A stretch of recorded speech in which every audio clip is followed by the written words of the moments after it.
In 2024, researchers taped sensors to people's heads and sat them down in front of her. 10 times. That is how much stronger the response was to the real canvas than to a copy. Paintings are not supposed to do that. A copy has the same shapes, the same colors, the same face. The eye should not be able to tell. It could. Their eyes went to hers, then her mouth, then the pearl, then back to her eyes. The loop did not stop. The researchers gave it a name, a sustained attentional loop. They tested other paintings, and they did not find it in any of them, not for the copies, not for the other portraits in the room. One canvas, and a brain that would not let go of it. That canvas once sold for 2 guilders, and nobody has ever known her name.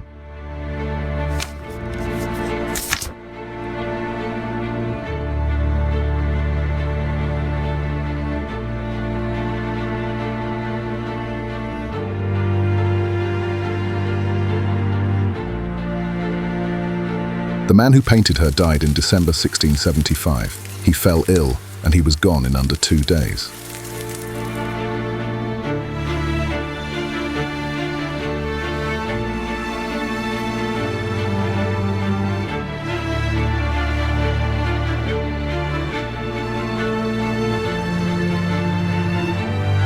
His name was Johannes Vermeer. He was a painter and also an art dealer.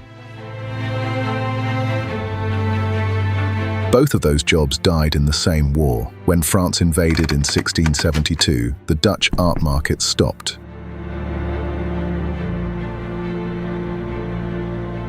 He left a widow, Katharina, 11 children, and debts they could not carry. 6 weeks after the funeral, Katharina went to a notary. She signed away 2 of her husband's paintings to the baker.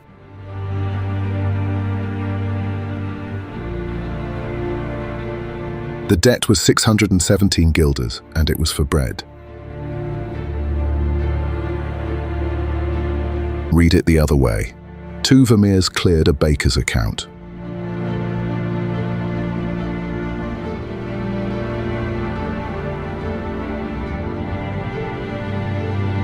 His work was not worthless. It was worth a great deal to a small circle who knew.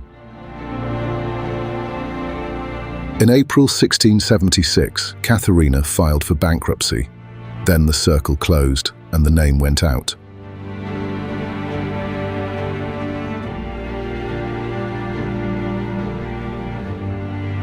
In May 1696, a painting like this one passed through an Amsterdam sale room.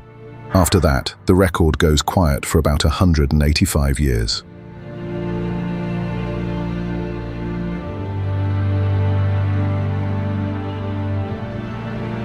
Nobody knows where she was. No ledger, no letter, no inventory line.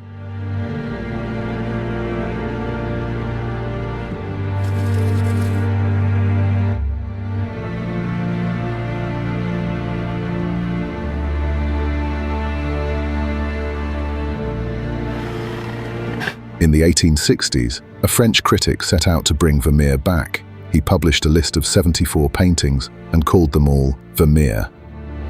He admitted what some of those calls rested on. A signature, a photograph, something a person had told him. Today, the accepted count is around 36, so the list was loose, and a loose list is a door. 70 years later, a forger walked through it. He did not invent a painting nobody wanted. He painted the Vermeer that scholars had already decided must exist somewhere. That is a story this channel has already told.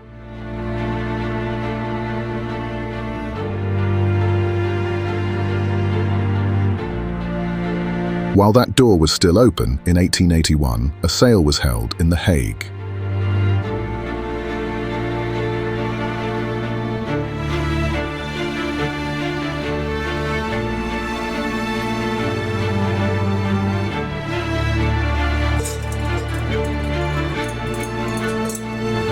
One lot was a small canvas, yellowed in poor condition.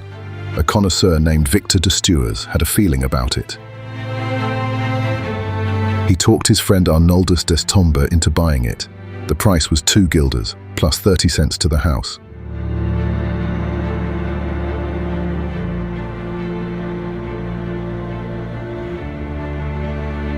In 1902, he left her to the Mauritshuis. She has belonged to them ever since. So we have her. We have a name for her too. But the file says otherwise. Girl with a pearl earring. 3 things in that title. Not one of them is what you think. Start with the girl. This is not a portrait of anyone. It is a tronie, a study of a face and a costume, and tronies were painted for the open market. Nobody commissioned them.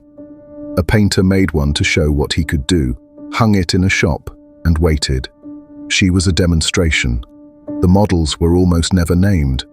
There is no missing record of who she was. There was never a record to lose. We have spent 3 centuries looking for a name that was never written down. The search is not failing. It has nothing to find. Now the pearl, the one I put in front of you at the start. If it were a real pearl, it would be one of the largest in Europe. Most likely it was glass or polished tin. That is a scholarly debate, not a verdict. Think about what that means for a moment. A painter who could not settle a bread bill did not have a jewel like that in his workshop. He had something that caught the light the same way. And on canvas, that is the same thing. Look closer, and it is not even that. There is no outline. There is a bright stroke at the top left, and a soft one underneath, where her collar reflects. 2 strokes. That is the whole pearl, not a sphere, not a shape at all. Your eye assembles the pearl out of 2 marks and a piece of dark ground, and it does it so fast that you never notice the assembly. The most famous jewel in painting is a thing you finish yourself, and the title itself is from the 20th century. Vermeer never called her that.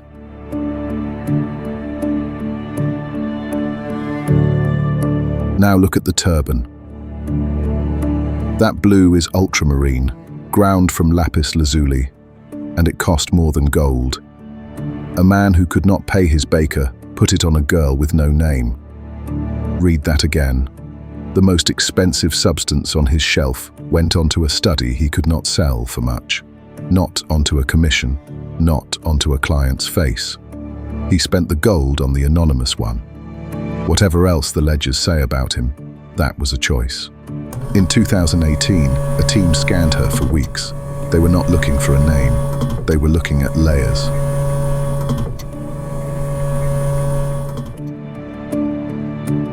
She is not standing in a black void. Behind her there was a green curtain. The paint changed over 3 centuries, and the curtain went out. The pigment did not survive the way he mixed it. What we read as infinite darkness is a room that faded. The emptiness is not a decision. It is a chemical result. She had eyelashes. Vermeer painted them, and they are still there under the surface, too faint for us to see. He gave her lashes, and the surface swallowed them. Every reproduction, every poster, every essay about that soft, impossible face, all of it describes a painting he did not leave behind. So the face on that wall is a curtain that vanished and lashes that faded. So the face we fell in love with is not the face he finished. The mystery was not painted. It was left behind by time. Here is what people did for a face with no name. In 1939, the director of the Mauritshuis took her off the wall before the Germans arrived.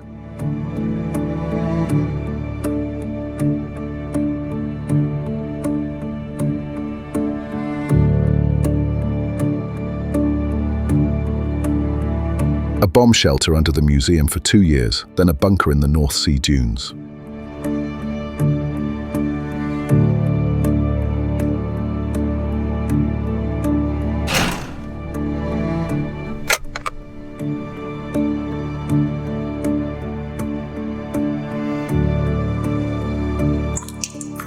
Then a sealed cave near Maastricht, until the country was free in May 1945.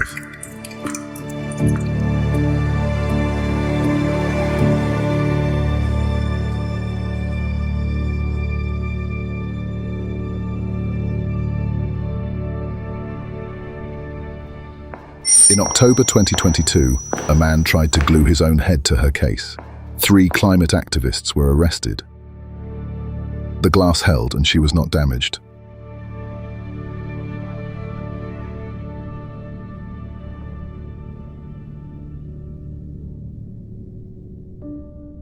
In February 2023, she went out on loan. The museum ran an open call and hung 5 of the entries in her place.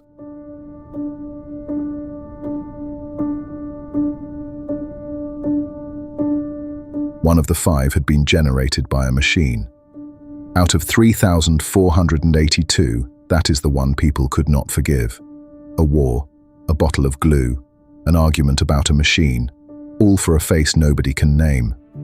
The circle is not small anymore. 3 questions then. Who she is, what the pearl is, why we cannot look away. The first has no answer, and it never had one. The second is 2 strokes of paint. The third is the only one with an answer, and it is not about her at all. And the third is the loop. Her eyes send you to the pearl sends you back. Not because he hid a code in it, because a brush moved that way, and 300 years later, your eye still follows. In 1881, one man in that room could see it, and the room could not. Value is not in the canvas. It is in what we agree to see. 2 guilders bought it. Nothing about the paint changed since. What changed is us. We walked into the room and agreed. The painting has been waiting the whole time for the room to catch up. One of his 36 paintings is not on any wall tonight. It was taken in Boston in 1990, and it has never come back. That file is still open. The painting stays the same. You won't.